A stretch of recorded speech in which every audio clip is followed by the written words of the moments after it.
Hello, beautiful combabes.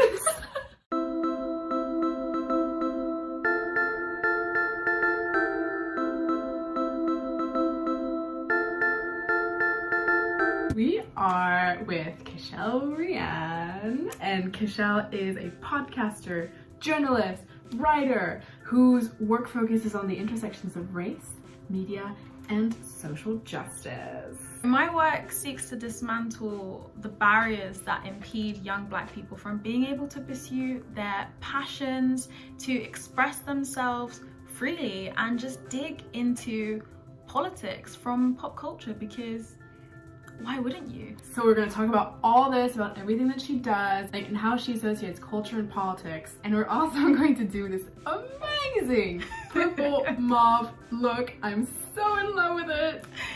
All right, combabes, let's get started.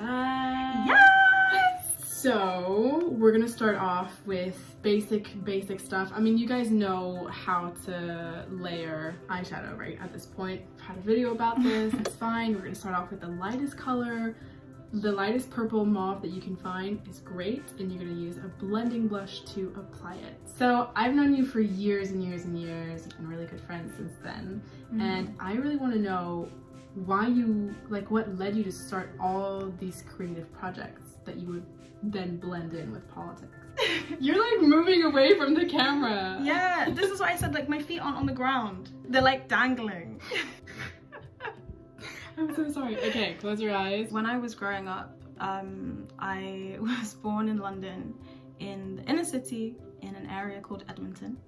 And growing up, it was really intense.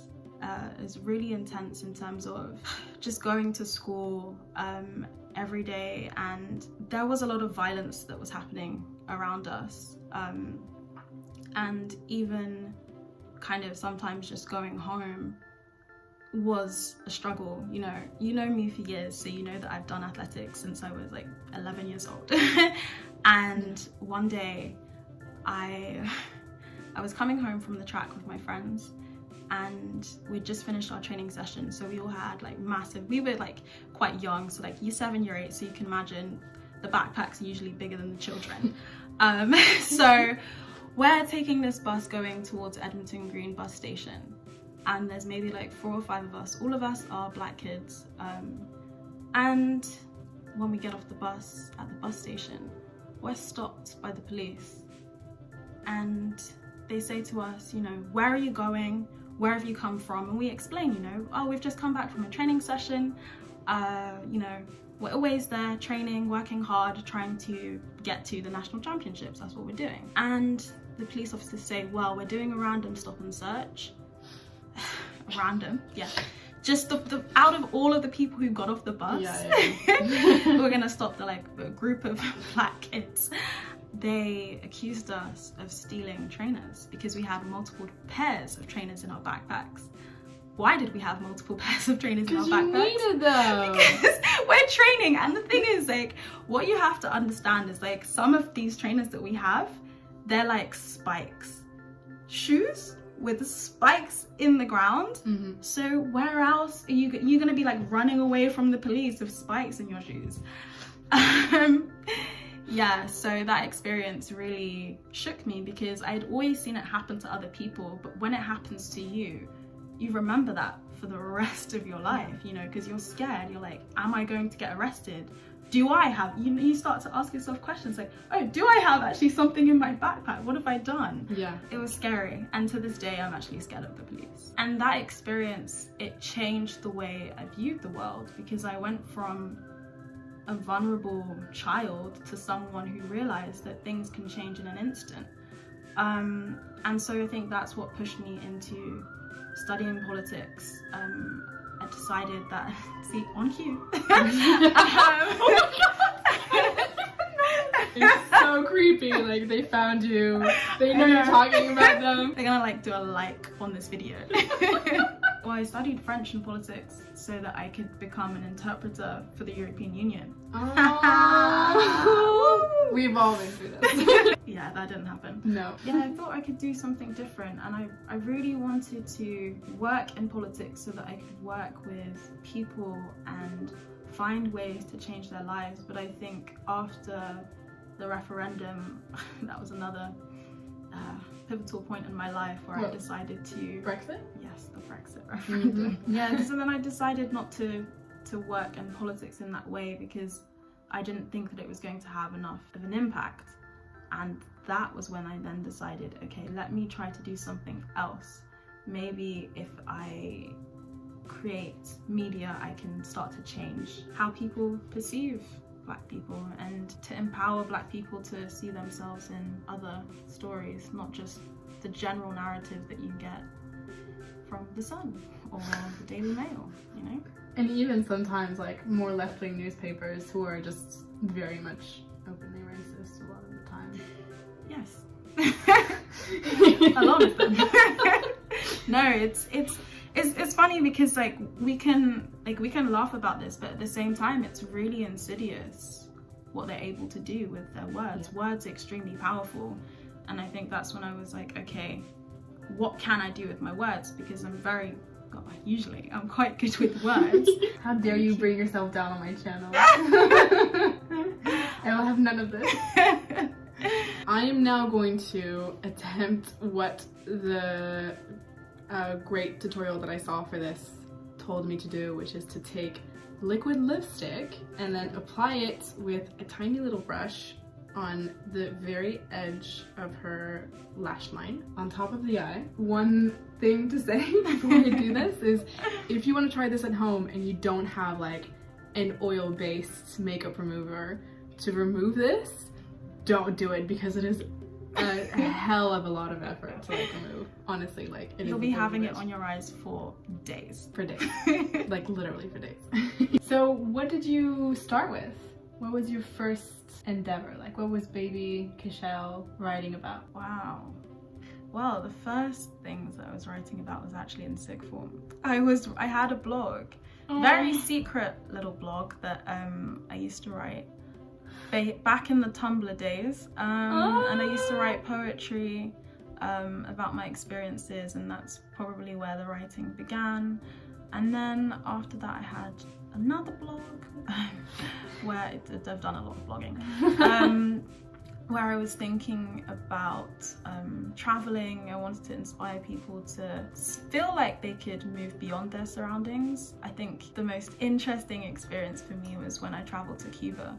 I think that's when my politics again shifted, because I was able to see a different way of living, meet different people, and I couldn't really speak Spanish very well.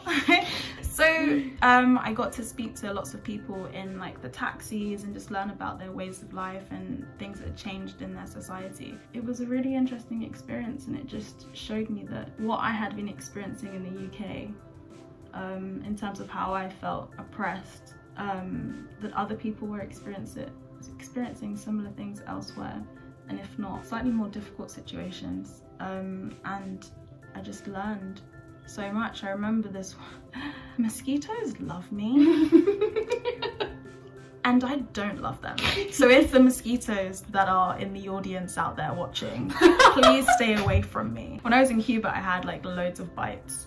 Like I had a huge one on my face, and it like swelled up. It was huge. It was horrible. It was too much. Oh my god. And I was just walking around like, oh, I'm in like so much pain. And we went to this local restaurant that was run by a lovely, lovely person. He was so funny, and he saw my face and he was like, oh, we need to sort this out. So he went upstairs and he came back down and he was like, here is some cream, just apply this, you know, every day. And then so I used it on my face, and at the end of like our meal, he was like, I gave it back to him, and he was like, no, don't worry, like you can keep this. And I was like, really? That's so nice. And I felt really bad because I was like, this is probably expensive, and he wasn't like very well off, and he was like, no, he insisted. And I think that act of kindness, like seeing that, I was like, wow, there are amazing people in this world. And you had to travel out of the UK. And then what inspired you to like get into podcast? Well, as people will eventually know after this video, is I love to talk. I really love talking, and I think I'm great at it. I think I could talk for Britain. So me and my best friend decided to set up a podcast because people said that we're funny together. And also I really wanted to create a platform that could inspire people. Their like podcasts have been growing over the past couple of years, particularly in the UK. And a lot of them are like great, like they're like really, really fun. They talk about relationships, dating, music, pop culture. But we wanted to do something that we could use to inspire the next generation, as corny as that sounds. I really wanted to be able to provide role models for people, because when I was growing up, I did have some role models, you know, in my family growing up around me, but I wanted to show people that you can do any kind of career that you want. You're not pigeonholed into doing particular things. You know, I have a lot of friends who are like athletes, musicians, which is like really, really great, and it's really, really cool. But I wanted to show people, like, if you want to go into journalism, you can do that. If you want to try to set up your own business, you can do that. If you want to become a makeup artist, you can do that. I also wanted to touch on some of the things that were bothering me. Lots of things that were bothering me, and it's a great way to talk about social issues, like there and in the moment as it happens. Podcasts are very topical. So because they're like, you can just immediately produce them, right? Immediately produce them. You can react to the things that are happening around you. And we do that in a couple of ways on the podcast. Tell me about the title. So, little plug. The podcast is called One Fidem, and it borrows from Jamaican patois, and one just means one, fi means for, and dem means them. So essentially it means one for them, or one for the people. We want to look a bit down, like a bit more down. Not my face. My face. Yeah. I'm like, how do I get this? We get to kind of show our heritage and our roots. The name of the podcast came from when me and Helena were in my dad's friend's bar, and my dad's friend was, you know, being the DJ, and he was playing lots of different songs and music. What we realized is, like, every 4 songs or so, he would play one song that was for us in the corner, the 2 black girls, and then the rest of the songs were for the white people in the room. But that's not necessarily like his music taste, but he was like catering to the audience. And what we wanted to do with our podcast is not cater to that audience. I feel like we always have to kind of make ourselves more palatable, tone things down, topping up on the water. We don't need to do that. Like, it just needs to be something that's for us. And if other people enjoy that, that's great. Like, please do. I mean, I have loads of friends who have said, yeah, I like really love listening to your podcast, it's interesting, but I'm not necessarily going to center the content around white people. And this is like what anti-racist activists also say when they step into like any kind of activist circle that's not centered around like blackness and anti-racism.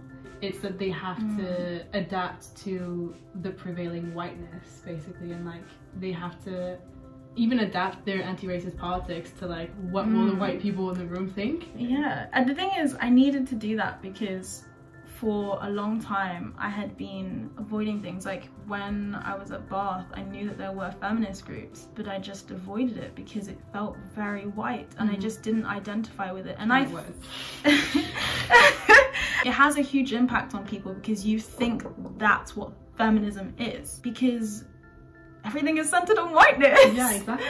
And it's tiring. Of all things, I think that's the worst part, that you just feel drained of like feeling like you have to explain your experiences over and over again and say to people, yes, this really did happen. So how has it been then, like with your podcast, like the experience of having this podcast and you know, like being able to just fully explore whatever you want to explore without thinking, or like in the back of your head being like, I hope white people enjoy this. It's really, like, it is really, really empowering. When I go to the studio to create the podcast and bring guests in and like decide on the topics and the content, I get so excited. Like, I'm generally an excitable person, but it's probably one of the best things that I get to do in my life right now, and I can say that hands down. Because I know the purpose, the aim is for, you know, young people to listen to it and say, hey, I can see myself in that person, and to feel inspired. And so when I go to the studio, I'm like, oh, okay, let's set up the microphones. Let's plan what's gonna happen. Oh my god. Let me find like a super funny tweet of the week so that people can laugh and people can have a break. Yeah. I think with anti-racism, although it's really, really important to me, it can really take a toll. I think over the summer, when we had the kind of resurgence of the Black Lives Matter movement, it sent both of us, actually, me and Helena, we had to take a break from the podcast because we were dealing with and just trying to take in everything that was happening and seeing like so many people kind of crawl out of the woodworks and be like, oh, I'm an anti-racist now. And it's like, okay, great. I'm glad that you are listening now. Yeah. But we've been talking about these things for the past year. It was just so intense. Yeah. So much to deal with. The project that you have is like so good in so many ways. It's good for like promoting Black culture and like empowering young Black people, but it's also good for you. And oh my god, I'm so happy to see that there is a variation of activism that doesn't like drain you to the fullest, you know? Like, it is so important to take care of yourself, and it's so important to like have this really good system of care. And I think that you've found an amazing way to like combine both, so that like you don't go home and you're like, oh my god. It's actually funny because I tweeted this like a couple of weeks ago. I was like, can I please have a racism free weekend?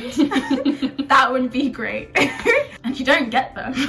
Before we get on to the lips, we're also gonna moisturize Kaeshelle's lips, because again, so important to do that before you put on any kind of lipstick. Here's what I did before, and I didn't have time to explain. So I basically like dried the gel a bit, because the gel could be quite sticky. So I dried it and I mattified it with another layer of the eyeshadow that I just put on.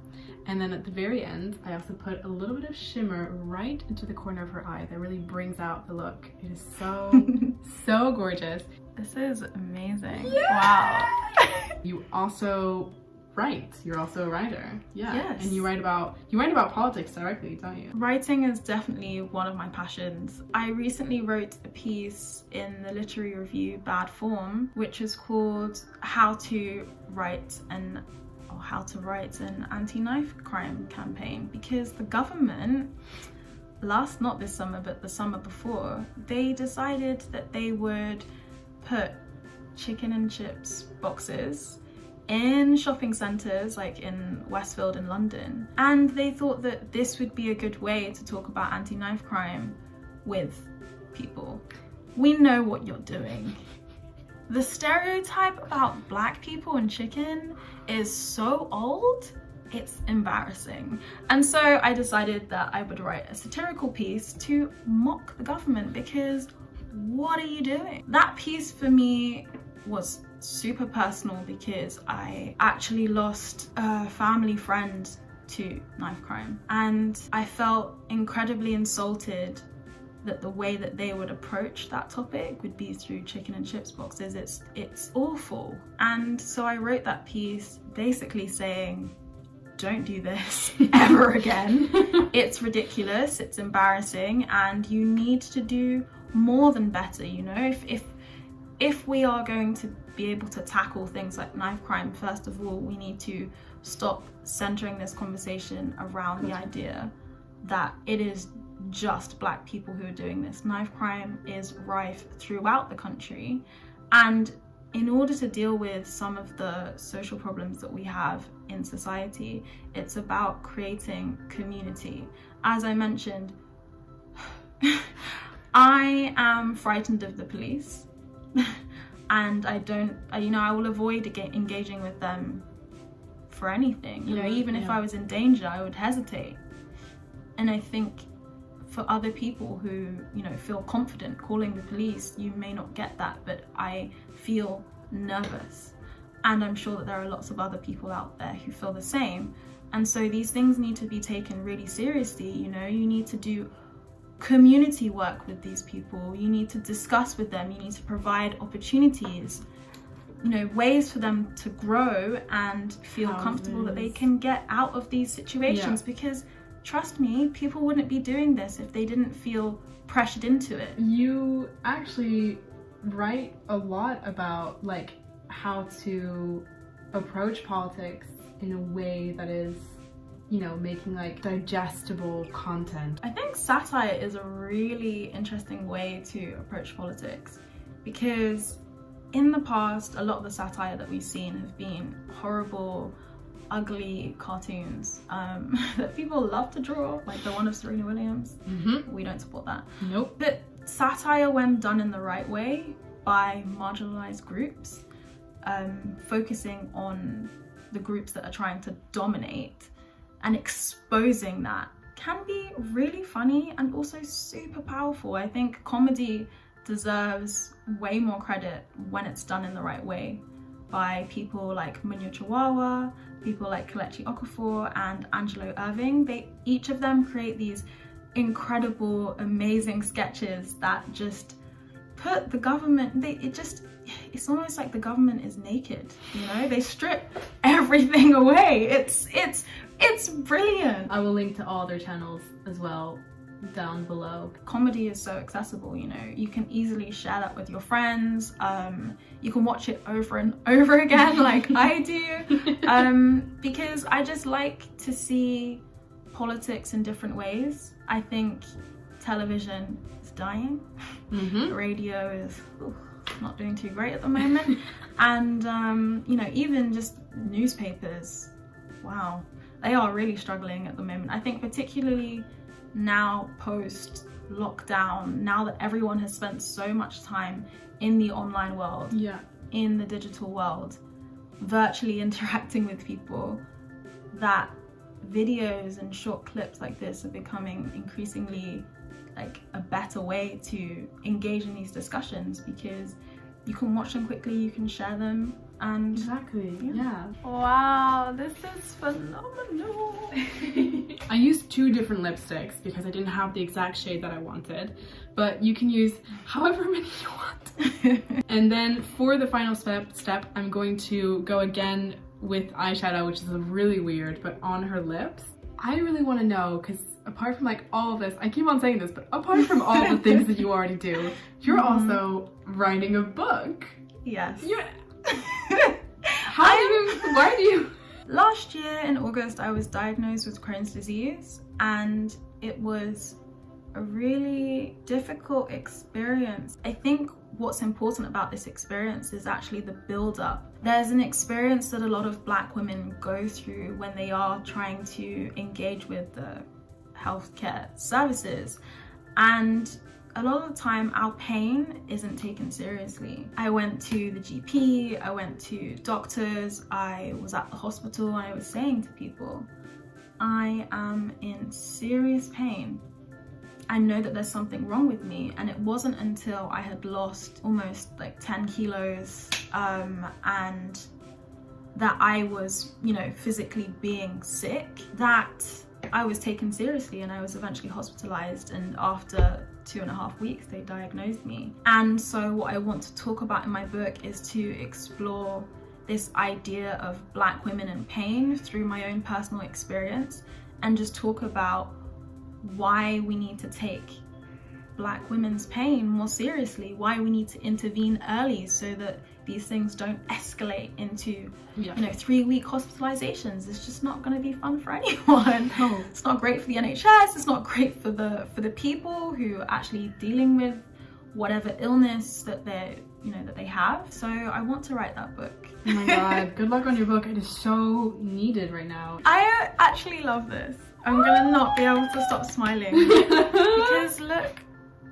at the purple. It's really just, it's like pop, like It is so amazing. Honestly, it is so beautiful on you. Thank you so much for coming here and like talking about all this, because I know that it's really difficult, but I know that like it's such an amazing thing what you do. Yeah, that was the look. If ever you have any questions about it, pop me a comment down below. Admire her for more minutes.